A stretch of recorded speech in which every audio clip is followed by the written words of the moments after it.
kindly for being a part of our show today. Good morning, Houston. Good morning, Harris County. Good morning, Texas. Good morning, the United States of America. And of course, good morning to the world. Good morning, everybody. We are going to have a great show for you today, as usual. And you are going to have a great day because you will make it that way. Good morning, control room, our bastion of geniuses. Why are you? Oh, goodness gracious. So early, so Monday. It's so Monday. It is so How was your Monday. weekend? Your anniversary weekend, I understand. Well, actually, wait. The anniversary weekend was is past, but this weekend was my wife's birthday weekend, and she Ooh, went. Yes, so we had to take care of her, both Ashley and myself. So that's what occurred this weekend. How well, was excellent. your weekend? Not long enough. Oh yeah, I know. I know. I can't I knew how tired I was going to be today, so I did my spinning last night. I don't know if it was a good idea, but I did it. But anyhow, Yes. what's going on down in the central station? Well, I was actually spinning myself, a little dizzy this morning, but that's normal. We have some wisdom from Jack that'll set you spinning. Here you go, Jack. Okay, Good spin morning, me, Jack. Egberto. Good Good morning, morning, sir. Egberto. How you doing? Okay, this is a couple of affirmations I get from a friend named Brett. Let's hear it. Patience, tolerance, and a little love. When you focus on your problems, they grow and you don't. Sometimes things go wrong, but you don't have to go with them. You I know like it. what? I like that. Sometimes some things go wrong, but let them go. You don't have to deal with it. I kind of like that, Jack. Was that yours completely? No, this friend sends me some informations Also, and you're serious when you said this friend sent you something. Okay, yes, got you, yes, yes, yes. got you. Shout Love out it. to shout out to you, Brett. There you go. Shout out, Brett, if you're listening, from the one and only Jack Van Beber. Anyway, we have a great show for you today, but don't forget, this is your show no matter what. Even though we have planned many topics to talk about, you can always call and change that topic. Want to welcome Melanie Keelan from Barcelona, Spain, in Europe, for being with us early this morning for us, afternoon for her. Anyway, folks, we're gonna have a great show for you today. We want to make sure that you're a part of it. Please remember that you can go ahead and reach us in many different ways. Specifically, you start by 90.1 FM on your dial if you so choose. Alternatively, you can download the TuneIn application from Android, or I didn't mean in the Play Store or the Apple Store. Alternatively, again, you can stream from our website directly, kpft.org, kpft.org. Click that listen button and you can listen to us live. You can also, of course, while there, if you're so inclined to keep this station afloat by sending us a few of those dollars, because again, this is a public station funded solely by its listeners, which means everything that you hear here is for you, not coming from a corporate entity trying to, you know, you know how that works. Anyway, likewise, you can watch the show directly at the KPFT Facebook page. That is at facebook.com/KPFT Houston, facebook.com/KPFT Houston, or you can watch it on YouTube for those YouTubers who have that phone and love to watch their shorts on YouTube, etc. You can watch us live on YouTube, Politics Done Right TV, politics and right.tv. And of course, you can get the podcasts of all our clips and everything else by simply going to politicsandright.com/podcast. Politicsandright.com/podcast. Give us a call at 713-526-5738. Is there anything that's bothering you? We had an eventful weekend where we went from thinking we were absolutely going into a government shutdown, But instead, Kevin McCarthy did what he should have done in the very first place to remove the anxiety from the American population that somehow our government was again going to go into an irresponsible and expensive shutdown. He did the right thing for a change. But you know what? He knew he was going to do the right thing, irrespective. And beforehand, though, I want to before I get into the subjects or anything, because this is disconcerting. Right now, I think a lot of people look at McCarthy, the Speaker of the House, the person holding back progress, as well. He caved, or he went ahead and he did what was necessary to keep the government open. Great job, etc., etc. But I want you all to understand what was going to happen in that Congress had Matt Gaetz, one of the obstinate, precocious uh, representatives from Florida, who currently has McCarthy against the wall. The budget had he passed the budget, or the type of CR, that's continuing resolution, to keep the government funded for 45 days. Had he done what these folks were asking to get done, had he done it, I tell you what would have happened. But before I go into specifically what would have happened, let me throw it to Brother Reynolds, who wants to make an important statement. Come on in, Reynolds. Egberto, I was listening to Arnie on the way in with Mm-hmm. Scott Braddock from the Austin Mm-hmm. newspaper, and his reporting on the Shut down. Paxton. Yeah, Oh, the the Paxton Paxton thing. Yeah. Uh-huh. I am so disgusted with Texas Yeah. politics.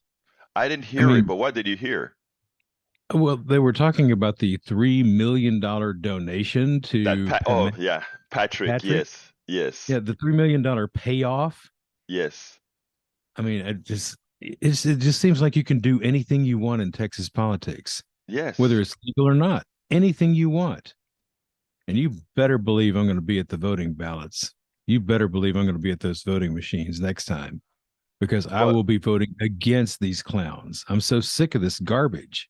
you know what's the problem, though? I am glad you brought that up, because a lot of people here, we have such short-term memories, Howard, because a lot of people don't know that the Senate, look, overwhelmingly, the House is Republican. Overwhelmingly, Republicans voted to oust, to impeach Paxton. Not Democrats. Democrats did as well, but it's a supermajority in the House, and overwhelmingly, Republicans voted to impeach Paxton. And then it goes to the Senate, and they're paid off. Specifically, Paxton is paid off. Everybody's scared of what Paxton can do with the money that folks are going to send his way against these Republican senators. They paid off. They got 3 million, and then he had the audacity after the vote to come out immediately after the Senate voted not to impeach, and attack the Senate, attack the House for having impeached Paxton. You're so right that we need a wholesale change, but nobody, you don't hear the media talking about it. Well, you did, but you Well, don't you hear just them. heard them. Right, You you just heard the did, media talking about it. The you did. independent media, which Right, should say exactly. something to folks to support the radio station at 713-526-5738. We've got membership coming up. You want to be a member of this freedom, this free press? You know how to do it. Now, I hijacked your show, and I'm sorry, No, but no, getting back no. to Matt Gaetz, Yes, yeah, getting back to Matt Gaetz, I saw him on This Week. What a yes, deplorable, disgusting little creature. yes. I mean, come on, man. Really? Yes. Yeah. Like we said, this is our show, everybody's show. So, folks, if you want to call and comment about these issues or any other issues, please give us a call at 713-526-5738. I have subjects to cover, but I always prefer your voice. And that comes directly from our hearts. We prefer your voice because, again, this is your station, 713-526-5738. But before we went to the subject of Paxton, uh, I was discussing exactly what was going to happen had they passed the CR the conservative wing of the Republican Party wanted to pass. The draconian cuts that were going to be going towards food programs at schools, that were going towards food, already we have begun on October 1st. All the emergency, most of the emergency measures, the social services measures that were passed during the COVID pandemic, they are gone. The extra SNAP, the student loan forgiveness, the support for uh, children whose parents are working, childcare, all of that effective today, or when is October 1st? Effective yesterday, are gone. So a lot of your relatives, a lot of your friends with young kids who were in daycares, who gave affordable rates because they were subsidized by our government, we the people, justifiably subsidized. It's gone. There are parents, your peers, your families, your friends right now that are suffering. How am I going to take care of my kids? I got to skip work because I have no support for my kids right now. The extra food stamps that I used to receive because I am working, but Walmart doesn't pay enough. That private employer doesn't pay enough. That other person doesn't pay enough. So, and I'm doing a full 8 days work, intelligent work, but I can't make it. The prices of food went up, not because anything else went up, but because the plutocrats, the oligarchs, those who run our food supply, they decided that they had the power to raise rates. Irrespective of what's happening, they are going to raise the rates. And they raise the rates knowing that somehow, somebody, you are going to support, subsidize those who are going to do without. Look, the math is simple.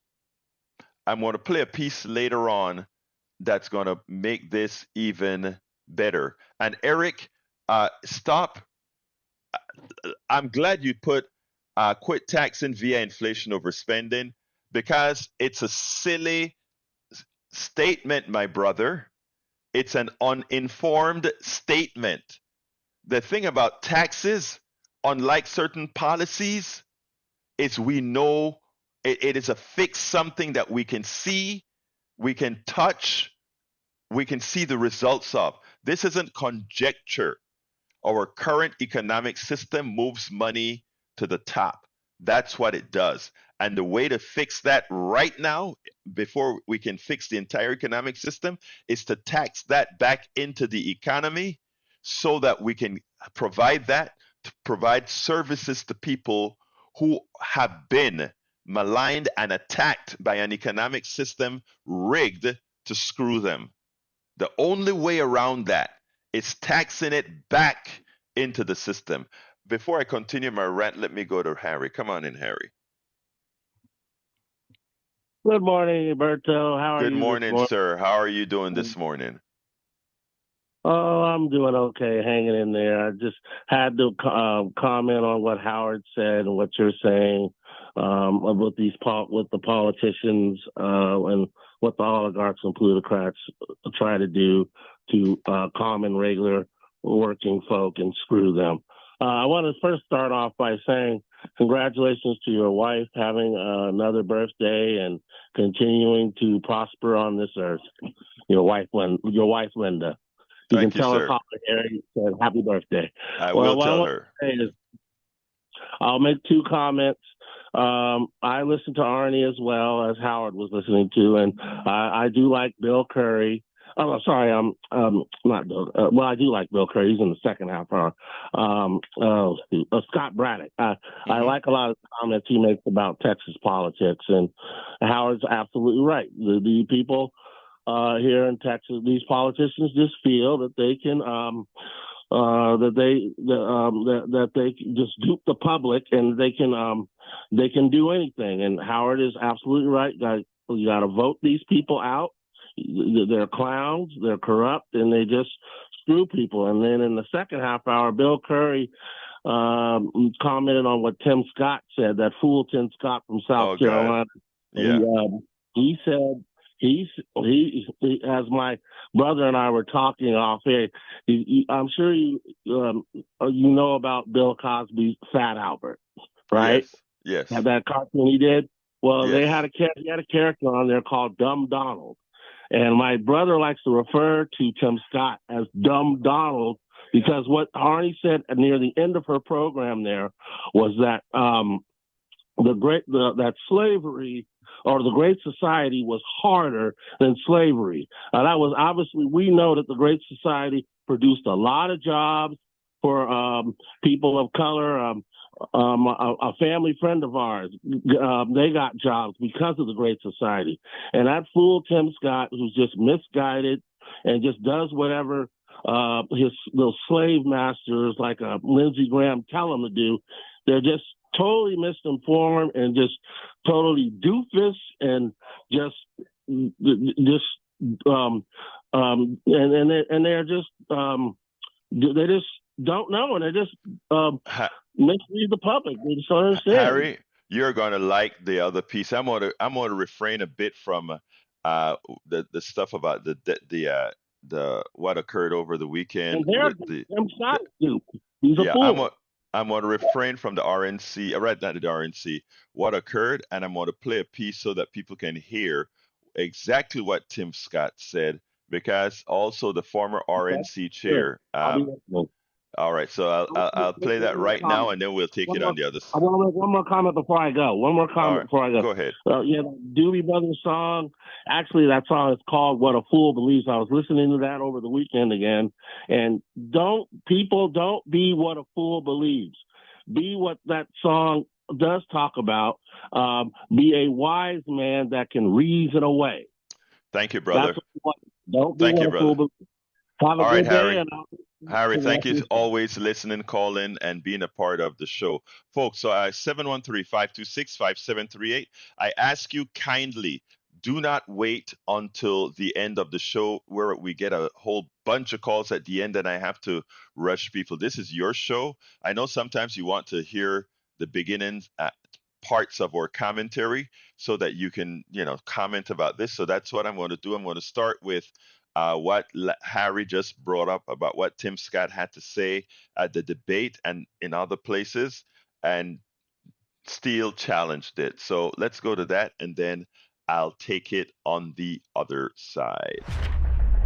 Rachel Amato played a clip from the Wednesday debate of Senator Tim Scott that came out and said, "Oh, America is not a racist country." The black senator Tim Scott, this is, "America is not a racist country, and it's all is great." And then she brought on RNC chair Michael Steele, who was the first black RNC chair. Actually, he was placed there to sort of to counteract Obama at the time. He didn't last very long. I think after 2 years, he was gone, something like that. But anyway, she wanted to hear Michael Steele's stance on what Tim Scott said, but more profoundly, she wanted to figure out what his thoughts were of the Republican debate. I could have told you what he would say, because the Republican debate, one would think these people lived in an alternate reality, and then there's Trump. And of course, Trump himself lived in yet another alternate reality, and it was just a mess. But I think Michael Steele perfectly illustrated the problem with the Republican Party. Check this out, then we'll take it on the other side. America has suffered because of slavery, but we've overcome that. We are the greatest nation on earth because we faced our demons in the mirror and made a decision. Our nation continues to go in the right direction. It's why I can say I have been discriminated against, but America is not a racist country. Never, ever doubt who we are. We are the greatest country on God's green earth. Former RNC Chairman Michael Steele. Tell me why that moment spoke to you from the debate tonight. It didn't. It was a load of crock. Black man sitting up there talking about there's no racism, there's no discrimination. So discrimination, no racism. This debate was just a farce. I've been sitting here listening to you folks, and I have to give you all plaudits for actually trying to do analysis of what was the most amazing crap show we have seen of a debate. And I've done a lot of debates in my 45 years of politics. This thing was an embarrassment. It was a national embarrassment. It was a political embarrassment for the Republican Party. And Donald Trump didn't have to show up. There's no reason for Donald Trump to even come near these folks because they can't touch him. He'll be at 60% in 2 weeks, sure. Mm-hmm. There's no doubt about it. And the reality, when you have a candidate who can't talk about slavery, when you have two candidates arguing over curtains, when you've got another candidate sitting there saying, yeah, Putin's a bad guy, but I still love him, where do you go? You're standing in political hallowed ground at the Reagan Library. And this struck me more than anything else. You have these guys standing here in this library. Reagan took Russia to task. Reagan bankrupted Russia, put it on its knees, broke it. And not one of them could even talk about that. Not one of them could connect that dot to this current moment of what's happening with Ukraine. And that says a lot about this troop of candidates and the state of this party. And the other takeaway for me, Rachel, Democrats, I don't know why the hell you are tied with these people. How does that happen? What are you doing? Why can't you communicate coherently to the American people? You got this, and then you've got what we've done over the last 2 years. I don't get it. So the whole campaign is setting itself up to be a Donald Trump bloodbath on the Constitution, on democracy, because he's going to continue to appeal to the lowest common denominator because seemingly no one knows how to counter that narrative. Michael Steele could not have been more right. For all practical purposes, the Republican primary is over. And it's over with Trump winning in a landslide. And Trump intends to have, as Michael said, a bloodbath. It's going to be who could get to the bottom of the pail quicker to determine who's going to win the election of 2024 if we allow him to do it. What needs to be done, of course, is quite a bit different. What we need to do is fight with all cylinders flowing. For a change, the Democrats need to leave what they are normally used to use, which is ivory tower consultants, and they now need to go into the communities effective now. They need to go to the social media influencers effective now. They need to go to the independent progressive bloggers and news stations effective now. If they have any inklings of what Republicans have done over the last several years to actually effect their brand and allow the cauterization of their beliefs into the minds of people, that's what they've done. They've infiltrated every aspect of your life.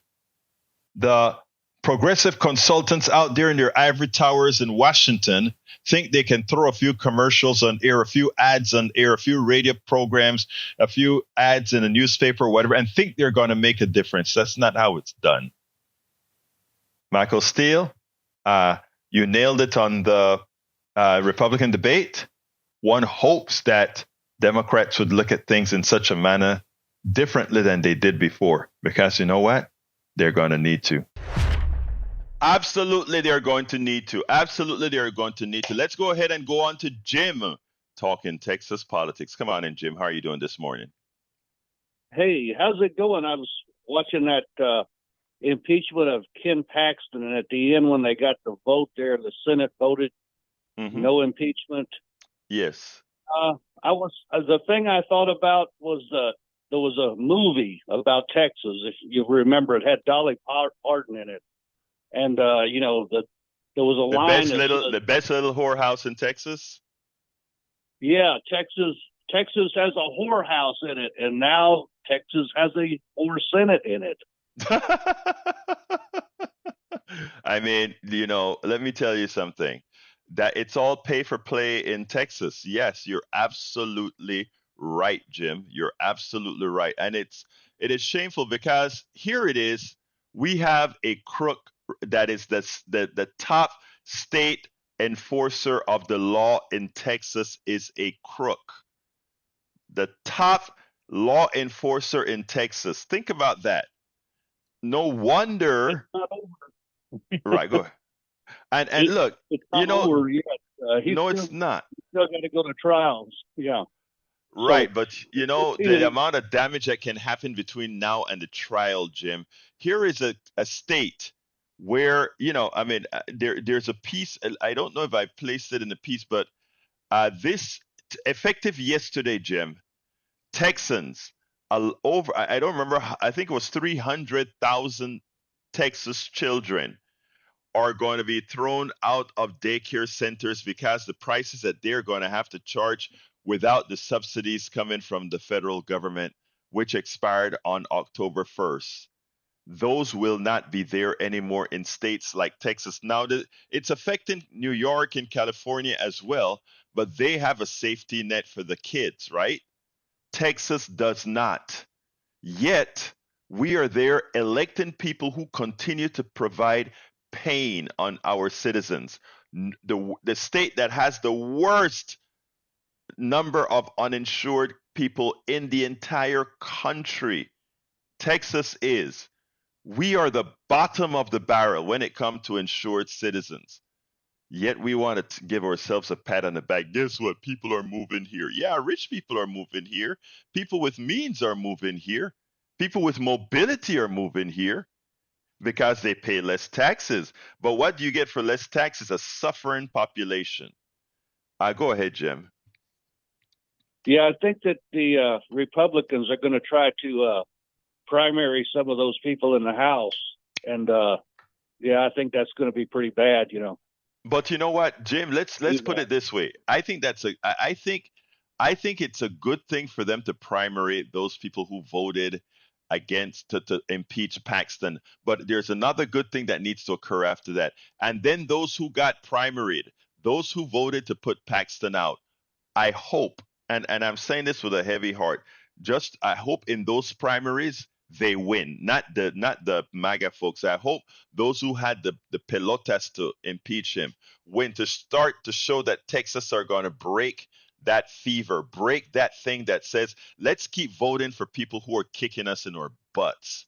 Let's stop voting for people who are denying us health care. Let's stop voting for people who are denying us child care service. Let's start voting for people who are going to finally that's going to hurt us. And then when the main election come around, and ask the question to every politician, will you support the Medicaid expansion to the Affordable Care? If the answer is yes, you deserve to serve Texas. Are you going to vote for child care, supporting child care, yes or no? If the answer is yes, you deserve being supported as a candidate in Texas. Because again, people don't understand the amount of poor people in Texas, the amount of people that are suffering in Texas. And if you elect those kind of guys that continue it, take $3 million, as Howard said earlier, makes no sense. Jim, anything else you want to add before we move on?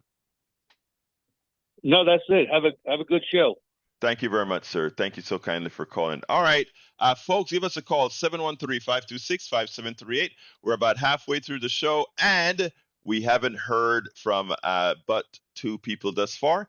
713-526-5738. Remember, I have a full show, but I much prefer to hear your voice, what's on your mind, etc., etc., etc. Let me give you an example of what the Republican Party so far has been represented. There was a segment with both Republicans and Democrats on Jake Tapper yesterday, and when the question was asked, what does Republicans really stand for? What are they ready to provide? There's a piece. Well, let me just go ahead and play this for you as we wait for our other calls.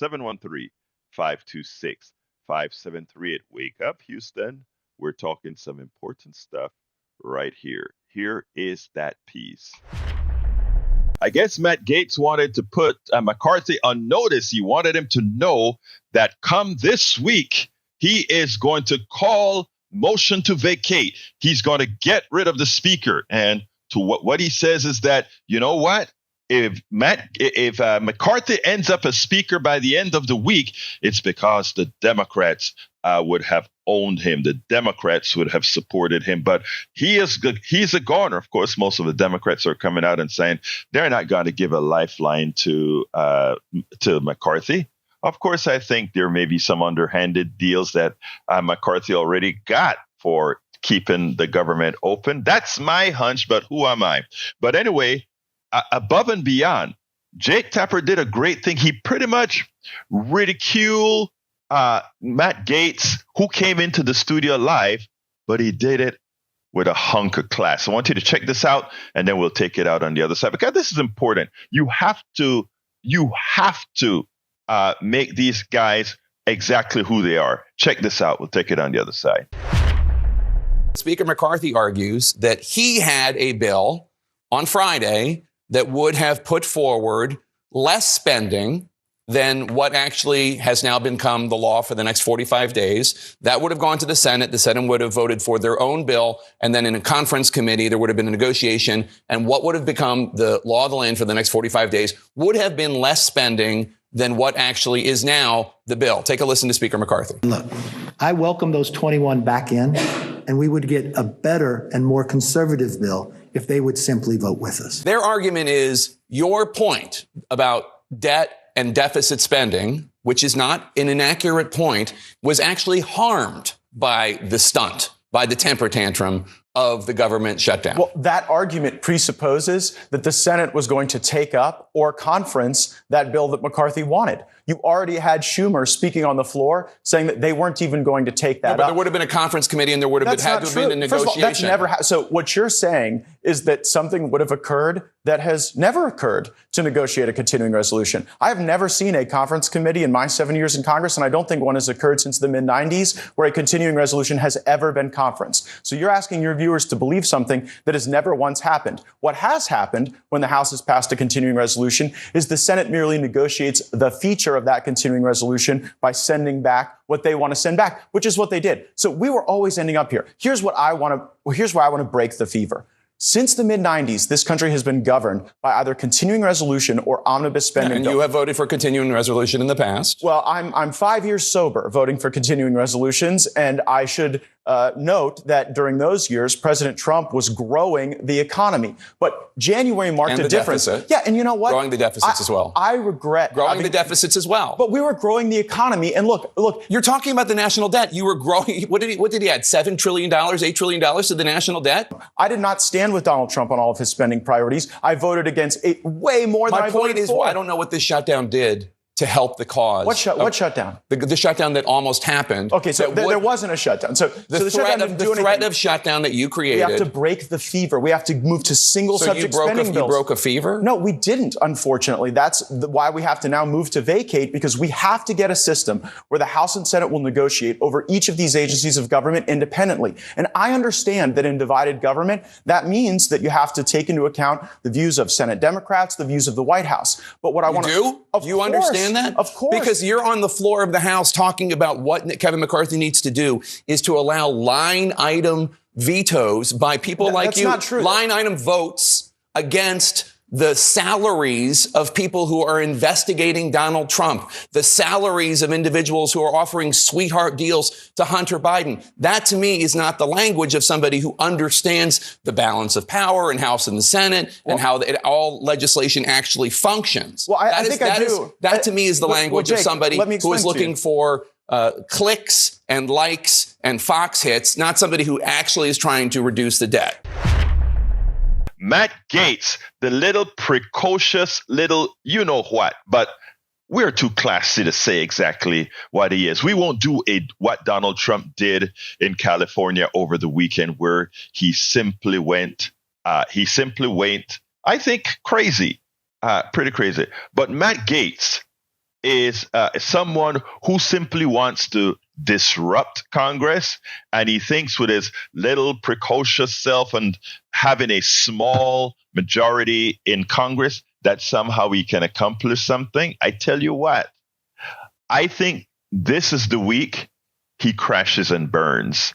And the reason why is sometimes when you have a little bit of power, trying to exert too much of that little power can cost you all. And I think this is exactly where we're heading with Gaetz. He'll keep on being the boisterous person, but he will be that paper tiger going forward.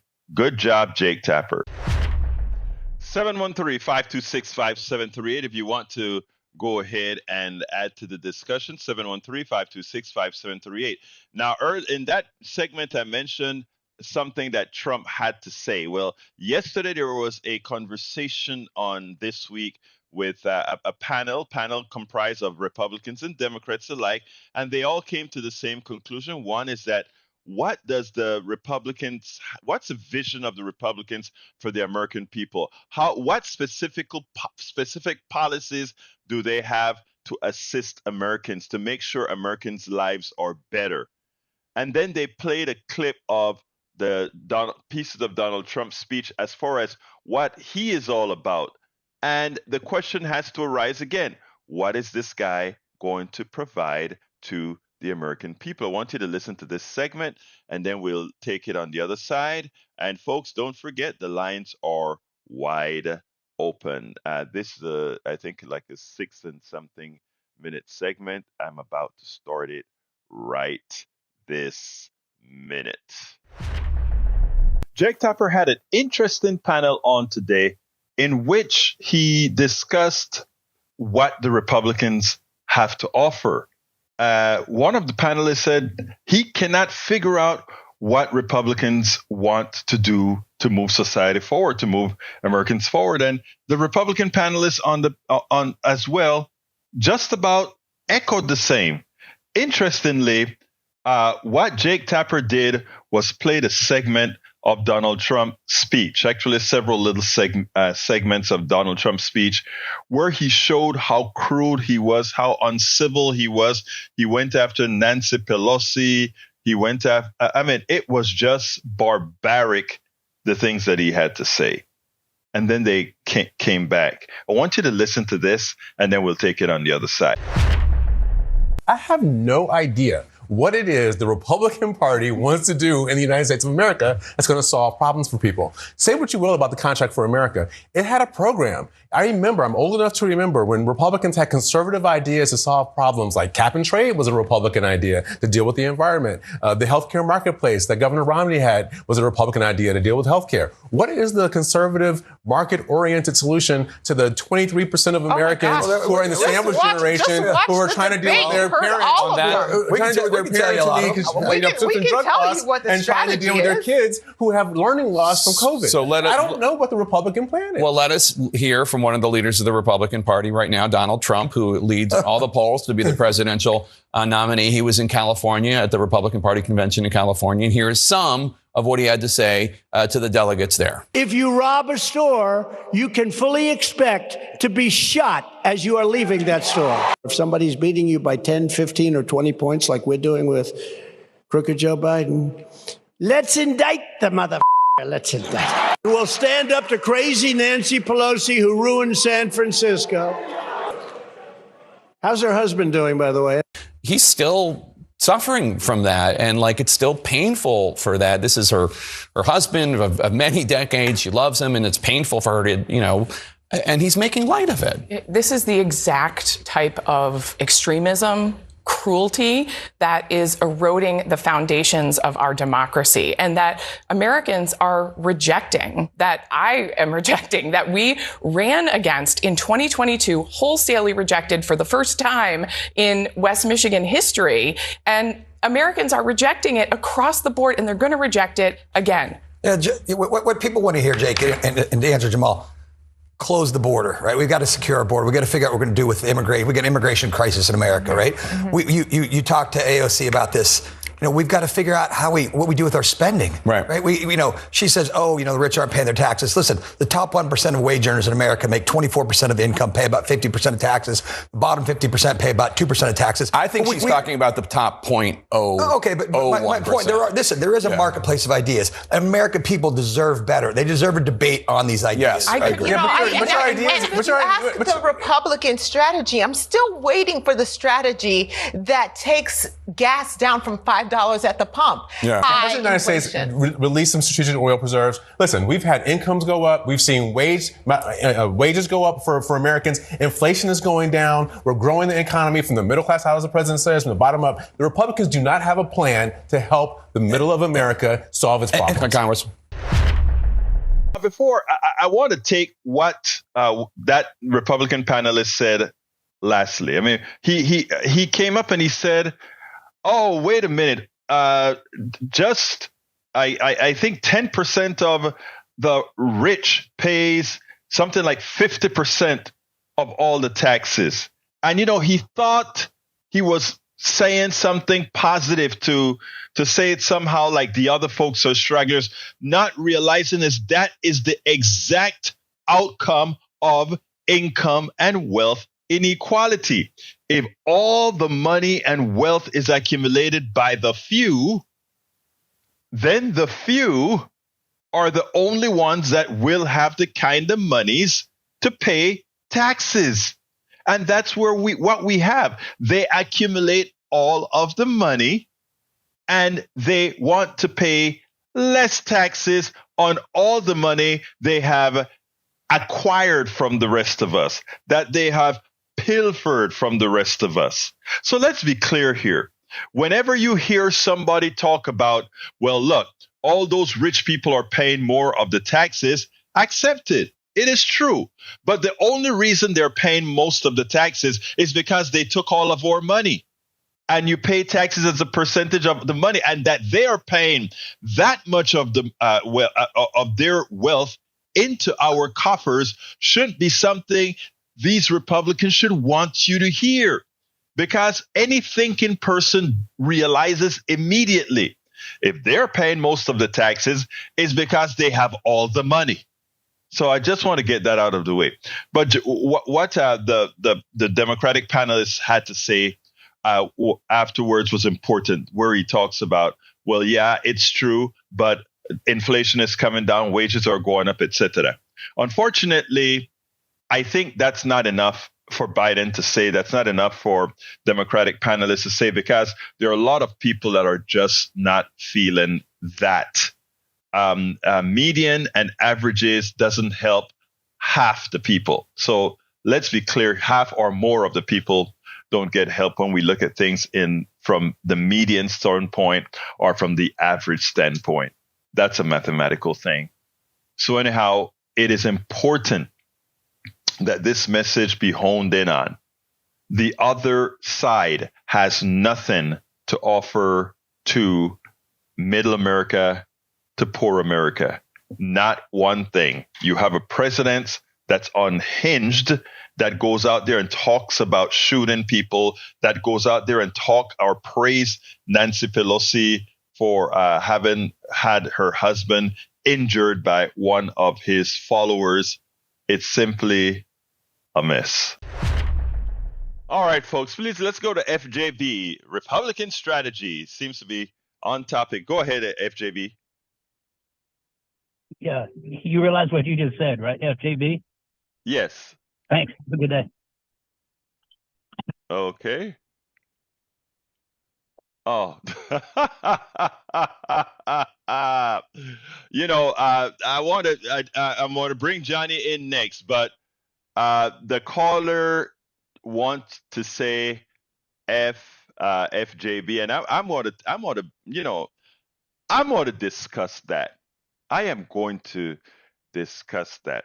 Uh, I don't know who you really are, who just called to speak about Joe Biden, but bring Johnny on the line as well. But let me just say this, my friend. I hold no animosity to the what you want to say when you called and said FJB and then ran.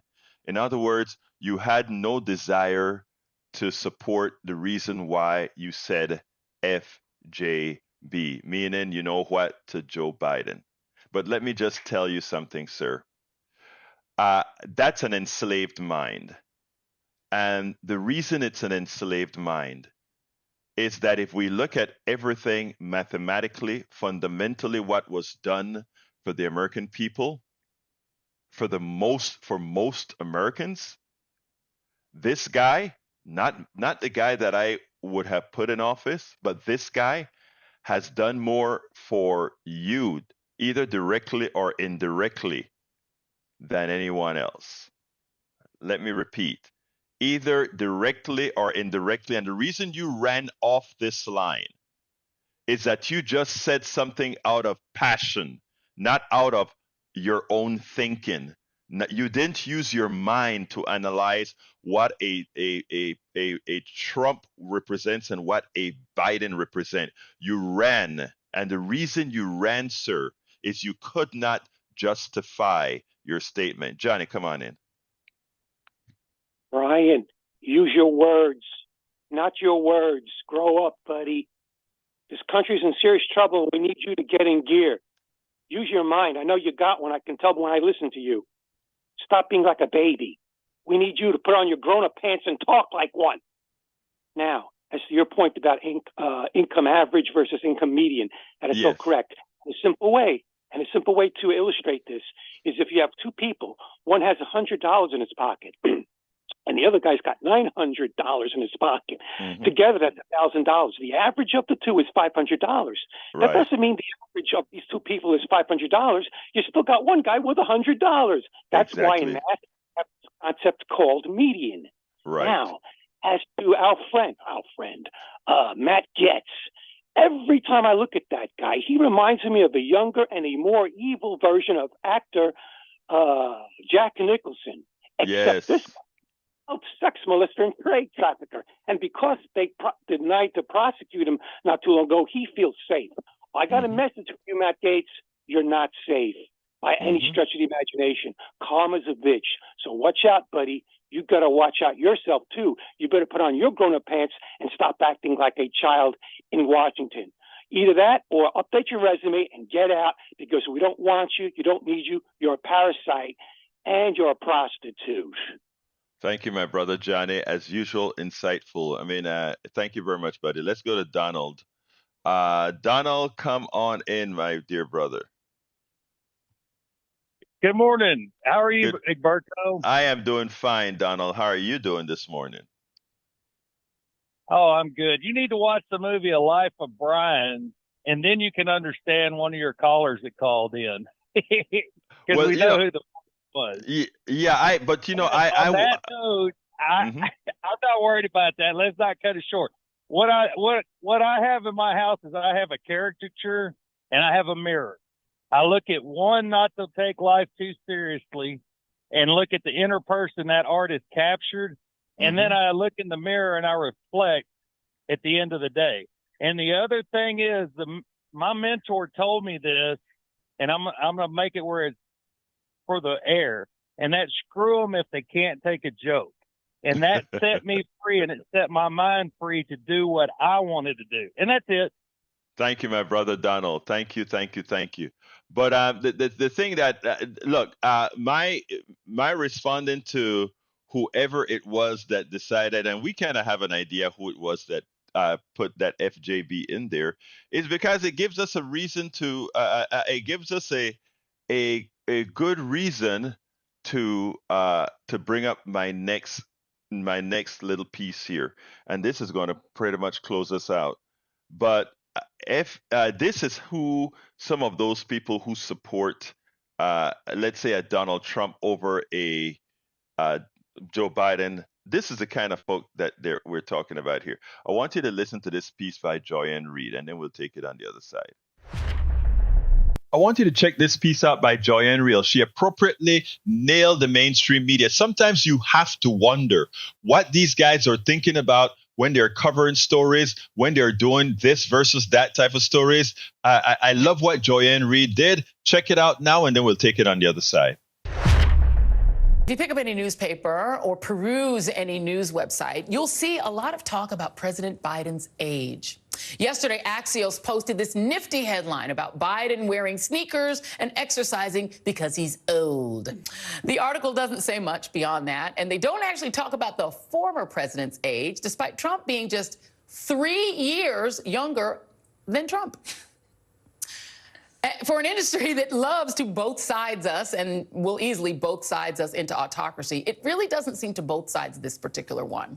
If they did, there would be robust conversation about Trump's age, or more importantly, his mental acuity. Recently, he told supporters that it was Jeb Bush, you know, Jeb, the former Florida governor, who led us into the Iraq War. When I came here, everyone thought Bush was going to win. They thought Bush because Bush supposedly was a military person. Great. You know what? He was a military. He got us into the Middle East. How did that work out, right? But they all thought that Bush might win, Jeb. Yeah, Jeb's the other one. I'm still waiting for a long dissertation from a myriad of fair and balanced news organizations about that gap, or any of the other times that Trump was confused or incoherent. Belgium is a beautiful city. Thank you, everybody. Mr. President, you need to sign it. I said, we've just launched 59 missiles heading to Iraq. Well, you headed to Syria? Yes, heading toward Syria. And I want you to know that. Our army manned the airport. It ran the ramparts. It took over the airports. It did everything it had to do. And at Fort McHenry, under the rocket's red glare, it had nothing but victory. And then I see the disinfectant where it knocks it out in a minute, 1 minute. And is there a way we can do something like that by injection inside? You know, you have voter ID to buy a loaf of bread. You have ID to buy a loaf of bread. And we did with Obama. We won an election that everyone said couldn't be won.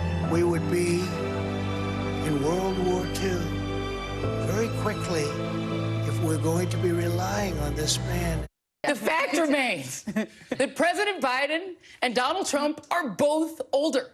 But isn't the more important question who has actually delivered for the American public and who's willing to preserve our democracy? Because only Trump has led an insurrection, been indicted on 91 felony counts, and been found civilly liable for sexual assault, also guilty of property valuation fraud in a civil case literally yesterday. And only Trump has called for the execution of military officials, slung an anti-Semitic attack on American Jews on an important Jewish holiday, vowed to silence the media, promised to imprison his political opponents, threatened war against Mexico, and ended abortion access in nearly half of the U.S. But please, media, tell me more about Biden's sneakers. You take a look at somebody like Donald Trump.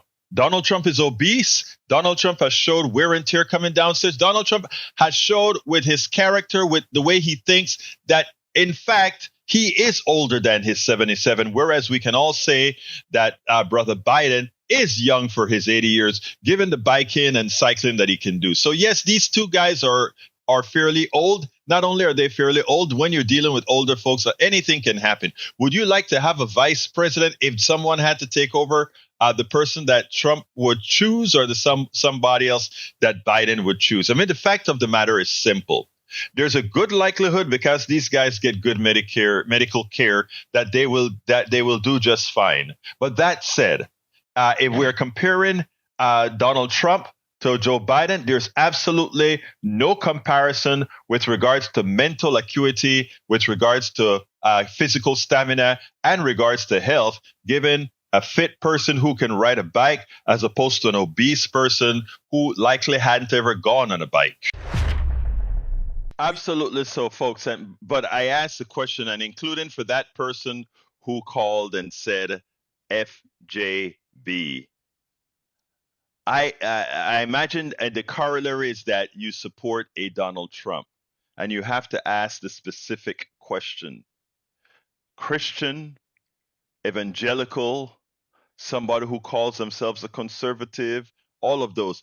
Any one of you who's supporting that over a person who cares about his kid, irrespective of what that kid does, over a person who cares, one must ask. Let's go to Bard real quick, since we're about out of time. Bard, come on real quick. You got about 35, 45 seconds. Go ahead. Yeah, you're talking about Biden riding his bike. He can't even remember to put his foot down. He falls over when he stops. That's not true. When you clip into a bike, that happens. I've fallen over. I'm a cyclist. I understand exactly what happened there. There's nothing. Again, don't believe the Fox News spin. It doesn't make you very smart. But continue, my brother. I've seen it on video myself, Egberto. I know. I have seen it on video also, and it's the same thing that happens to me. When you are in clips and you're getting out of a bike, a lot of times you're getting out of the bike. That is exactly what happens. I'm a cyclist. I'm telling you, that's what happens. Continue, my brother. Well, we're calling him Short Stairs Biden because they lowered the stairs for him so he can shuffle onto the whatever the case. And I would do that for an older person, or I'll do that for anybody who I will assist people who need assistance, but don't mess with the brain acuity. If you're going to compare that with Biden with what we have as an immoral, irresponsible thug like Trump, which I think those words that I just used are a bit too kind given the moral frailty of this guy. But go ahead. What else do you have to have, Bard? Because I got to go. Well, Johnny, Northern Johnny, I don't know where he comes from. Obviously, he's from up north, but he needs to just take it easy. We know he's a socialist. If you love socialism so much, move to Denmark or Norway. No. I like good social policies for our brothers and sisters in America. That's what I will continue to work for, and that's what we'll eventually get when people smarten up and decide, you know what, we're not going to let the corporatocracy take all our money and transfer the wealth. Thank you so kindly, Bart. Call a little bit earlier the next time. I love your commentary. All right, I got to get out of here. I want to go and thank the studio. Come on in, Howard and Jack.